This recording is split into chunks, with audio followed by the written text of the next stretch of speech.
गुरु चरण सरोज रज निज मनु मुकुरु सुधारि वरनउ रघुबर विमल जसु जो दायक फलचारि बुद्धिहीन तनु जानिके सुमिरो पवन कुमार बल बुद्धि विद्या देहु मोहि हरहु कलेश विकार।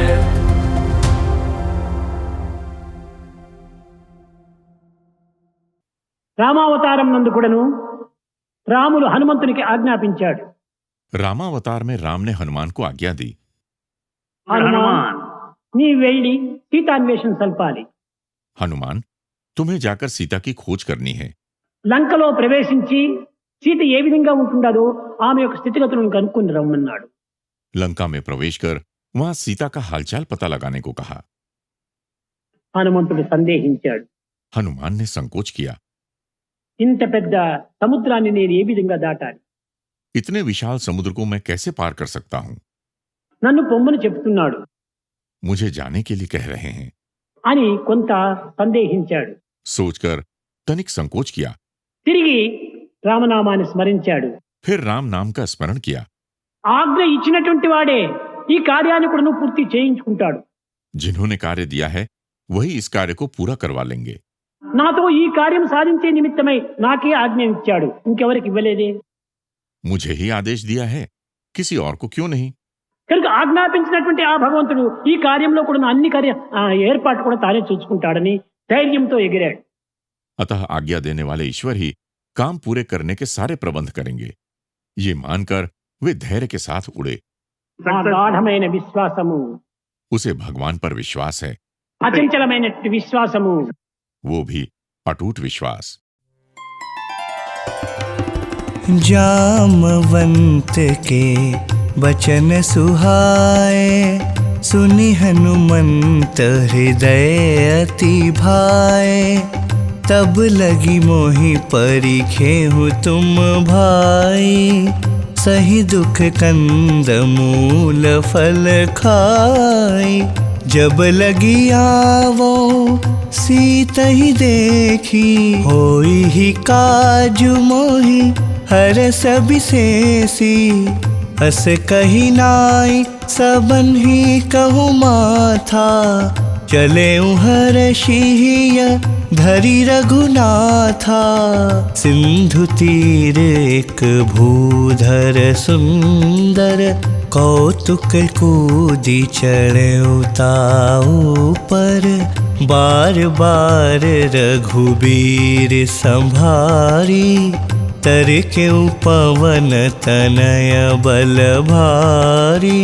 जहि गिरि चरण दे हनुमंता, चले सुगा पाताल तुरंता। जिमि अमोघ रघुपति कर बाना, एहि भांति चले हनुमाना।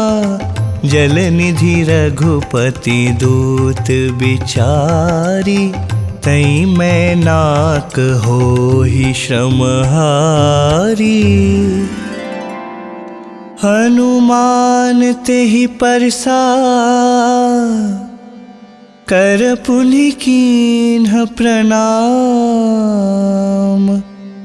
राम काजु कीन्हे बिनु, मोहि कहा विश्राम। जामवंत जी के मधुर वचनों को सुनकर हनुमान जी के हृदय में अत्यंत हर्ष हुआ। वे बोले, भाइयों, जब तक मैं सीता जी को देखकर लौट ना आऊं, तब तक आप सब दुख को सहते हुए एवं कंदमूल फलादि का आहार लेकर मेरी प्रतीक्षा कीजिएगा। मुझे अपार हर्ष हो रहा है, कार्य अवश्य संपन्न होगा। ऐसा कहकर सभी को प्रणाम कर एवं अपने हृदय में श्री रघुनाथ जी को धारण कर हनुमान जी प्रसन्न होकर चल पड़े। सागर तट पर एक सुंदर पर्वत था। हनुमान जी यूं ही बिना परिश्रम के कूदकर उसके ऊपर जा चढ़े और निरंतर श्री रघुवीर जी का स्मरण करते हुए बड़े वेग से उछले। जिस पर्वत से हनुमान जी उछले वो तुरंत ही पाताल में चला गया। जिस प्रकार श्री रघुनाथ जी का अमोघ बाण चलता है, ठीक उसी प्रकार हनुमान जी भी जा रहे थे। श्री गुरु चरण सरोज रज निज मनु मुकुरु सुधारि। जय हनुमान ज्ञान गुण सागर, जय कपीस तिहु लोक उजागर। रामदूत अतुलित बल धामा, अंजनी पुत्र पवन सुत नामा। महावीर विक्रम बजरंगी, कुमति निवार सुमति के संगी। कंचन वरन विराज सुबेसा, कानन कुंडल कुंजित केसा। सागर ने श्री राम जी के दूत को जाता देखकर मैनाक पर्वत से उन्हें तनिक विश्राम देने को कहा। हनुमान जी ने उसे हाथ से स्पर्श कर प्रणाम करते हुए कहा, भाई, जब तक श्री रामचंद्र जी का कार्य नहीं हो जाता तब तक मैं विश्राम कैसे कर सकता हूं। जात पवन सुत देवन देखा, जाने कहु बल बुद्धि विशेषा। सुरसा नाम अहिन्ह कै माता, पठइन्हि आई कही तेहि बाता। आजु सुरन्ह मोहि दीनहारा, सुनत वचन कह पवन कुमारा। राम काजु करी फिरि मैं आवो, सीता कई सुधि प्रभु ही सुनावो। तब तव बदन पैठी हो आई, सत्य कहो मोहि जान दे माई। कवनेहु जतन देहि नहीं जाना, ग्रससि न मोहि कहेउ हनुमाना। जो जन भरि तेहि बदनु पसारा, कपितनु कीन्ह दुगुन बेस्तारा। सोरह जो जन मुख तेहि ठाऊ, तुरत पवन सुत बत्तीस भयऊ। जस जस सुरसा बदनु बढ़ावा, तासु दून कपि रूप दिखावा। सति जो जन तेहि आनन कीन्हा, अति लघु रूप पवन सुत लीन्हा। बदन पैठी पुनि बाहिर आवा, मागा बिदा ताहि सिरुनावा। मोहि सुरन्ह जेहि लागी पठावा, बुद्धि बल मरमु तोर मैं पावा। राम काजु सब करिहूँ, तुम्ह बल बुद्धि निधान। आशीष दे गई सो, हर्षि चलेऊ हनुमान। पवन पुत्र हनुमान जी को जाते देखकर देवताओं ने उनके बुद्धि बल की परीक्षा लेने के लिए नाग माता देवी सुरसा को भेजा। सुरसा ने आकर हनुमान जी से कहा, देवताओं ने आज मुझे उत्तम भोजन दिया है। यह सुनकर पवन पुत्र हनुमान जी ने कहा, माता, प्रभु श्री राम जी का कार्य संपन्न कर और माता सीता का समाचार उन्हें सुनाकर मैं अवश्य ही आपकी सेवा में उपस्थित हो जाऊंगा। मैं सत्य कहता हूं, किंतु हे माता, अभी मुझे जाने दीजिए। जब किसी भी उपाय से उसने जाने नहीं दिया, तब हनुमान जी ने कहा, तो ठीक है माते, आप मुझे अपना ग्रास बना लीजिए। उसने 1 योजन बड़ा मुंह खोला तो हनुमान जी ने अपने शरीर को उससे ठीक दुगना बड़ा कर लिया। तब उसने 16 योजन बड़ा मुंह खोला और तुरंत पवन पुत्र ने भी अपना शरीर 32 योजन बड़ा कर लिया। उन्हें ग्रसने के लिए सुरसा जैसे जैसे अपना मुंह बड़ा करती जाती थी, वैसे वैसे ही हनुमान जी भी अपने शरीर का ठीक उससे दुगना बड़ा रूप दिखलाते जाते थे। जब उसने 100 योजन बड़ा मुंह किया, तब हनुमान जी ने तुरंत अत्यंत ही छोटा रूप धारण कर लिया और उसके मुंह में जाकर सकुशल बाहर आ गए। बाहर आकर उन्होंने शीश नवाते हुए बड़ी विनम्रता से विदा मांगी। सुरसा ने कहा, मैंने तुम्हारी बुद्धि एवं बल की यथेष्ट परीक्षा ले ली है और मुझे देवताओं ने भी इसी के लिए भेजा था। तुम तो बल और बुद्धि के भंडार हो, अतः तुम प्रभु श्री रामचंद्र जी का कार्य अवश्य पूरा करोगे। ऐसे आशीर्वचन कहकर सुरसा चली गई और हनुमान जी प्रसन्न होकर पुनः चल पड़े। निशिचरी एक सिंधु महुरहई, करी माया नभु के खग गहई। जीव जंतु जे गगन उड़ाही, जल बिलो की तिन्ह के परिछाही। गहई छाह सक सोन उड़ाई, एहि विधि सदा गगन चर खाई। तोई छल हनुमान कह कीन्हा, तासु कपटु कपि तुरत ही चीन्हा। ताहि मारी मारुत सुत बीरा, बारिधि पार गयो मति धीरा। तहाँ जाई देखी बन शोभा, गुंजत चंचरीक मधुलोभा। नाना तरु फल फूल सुहाए, खग मृग वृंद देखी मन भाए। शैल विशाल देखी एक आगे, तापर धाई चढ़े उभय त्यागे। उमान कछु कपि कै अधिकाई, प्रभु प्रताप जो काल ही खाई।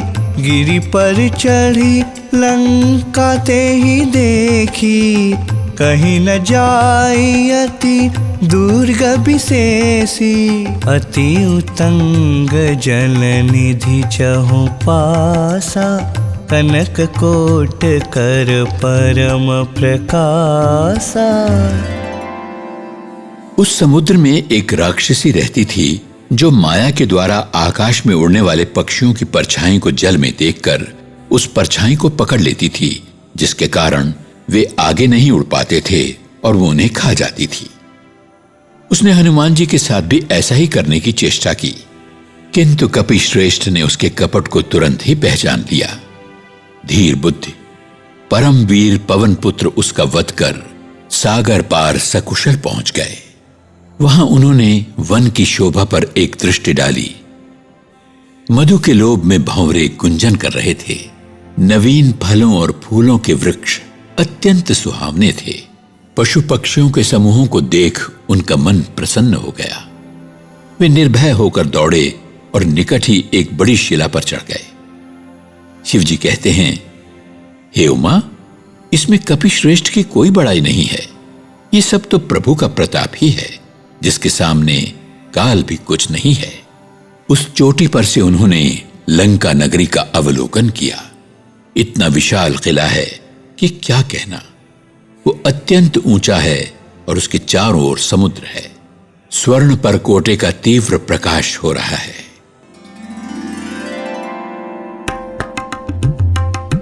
कनक कोट विचित्र मणि कृत सुंदरायतना घना। चहु हट हट सुबट बीथि चारुपुर बहु विधि बना। गजबाजी खच्चर निकर पदचर रथ बरूथनि को गने।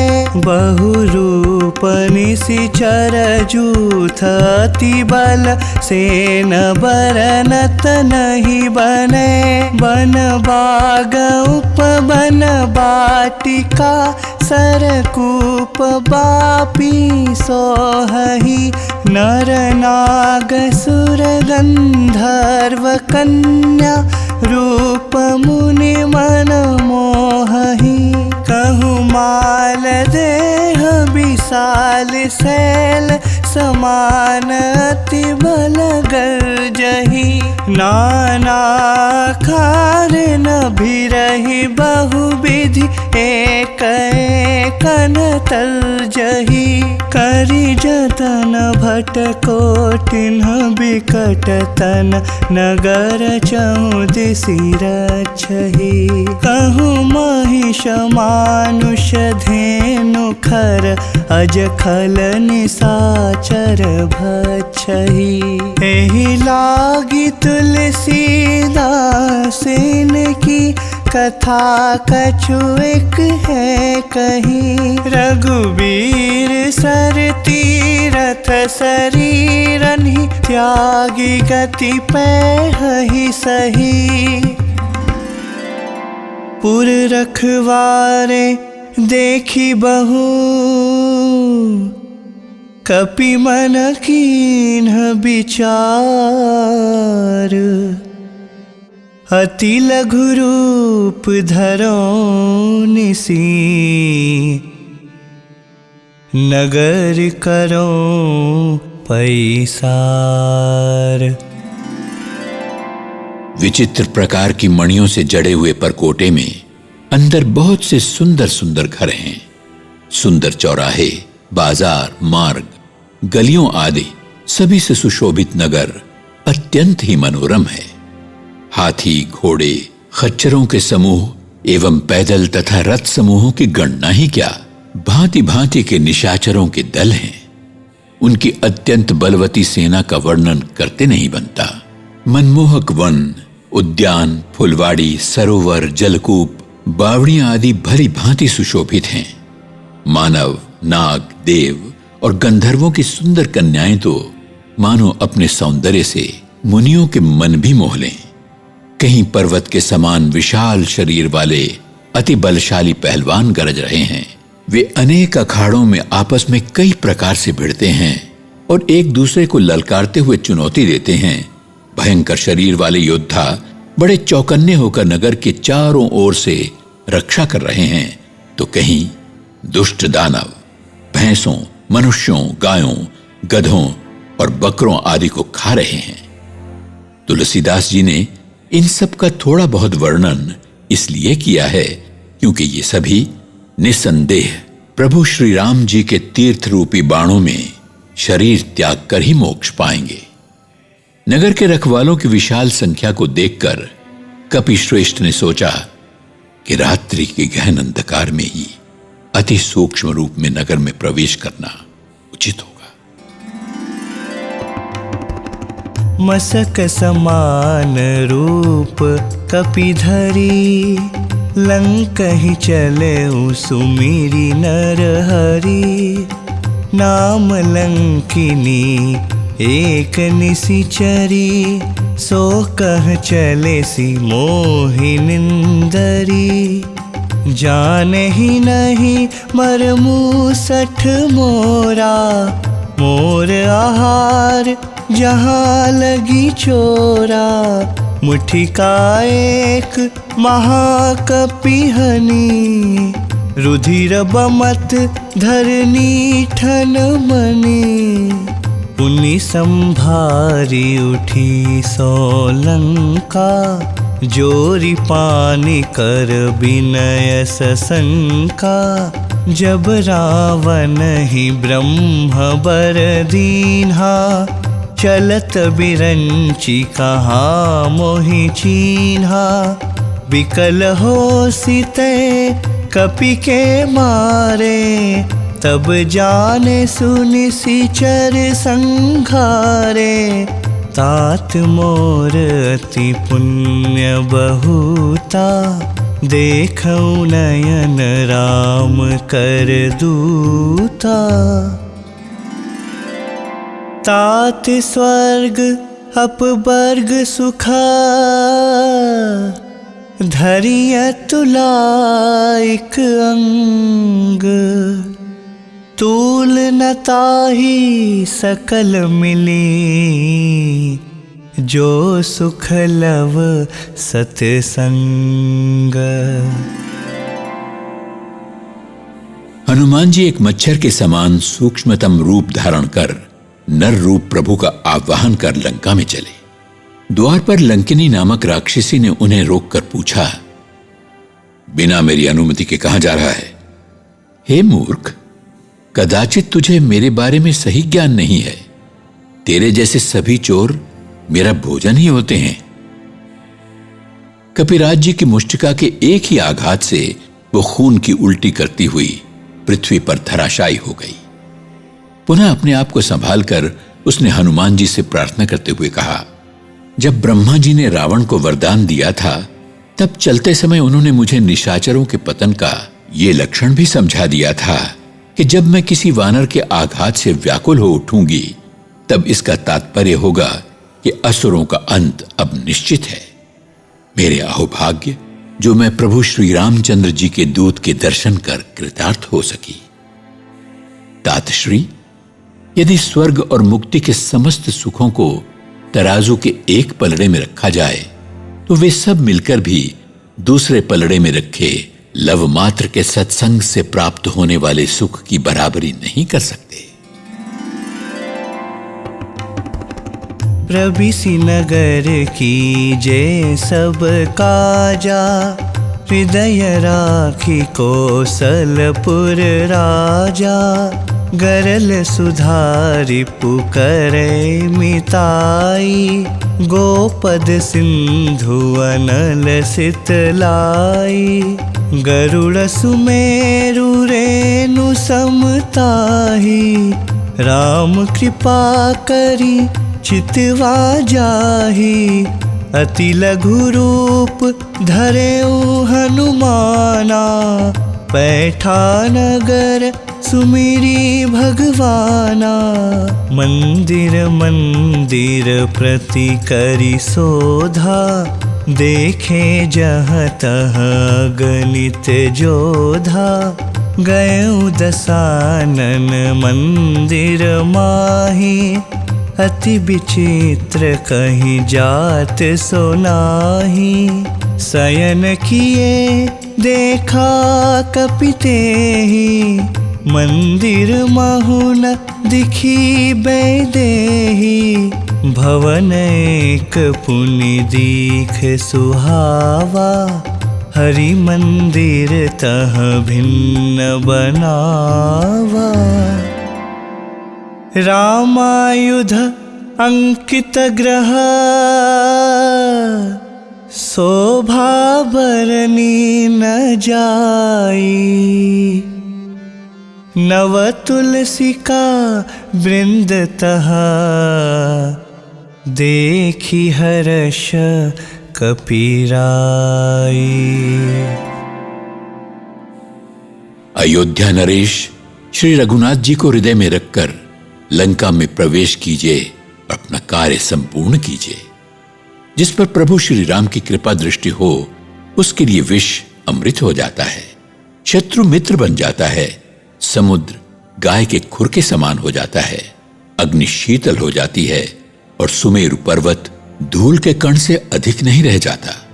हनुमान जी ने अत्यंत छोटा रूप धारण कर प्रभु का स्मरण करते हुए लंका नगरी में प्रवेश किया।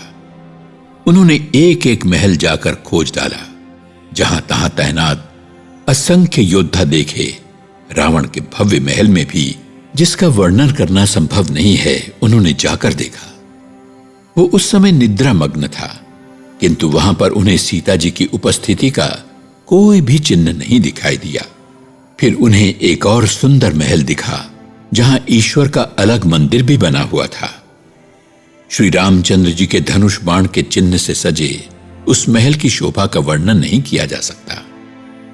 वहां पर तुलसी के कई नवीन पौधों को देखकर कपिराज बहुत प्रसन्न हुए।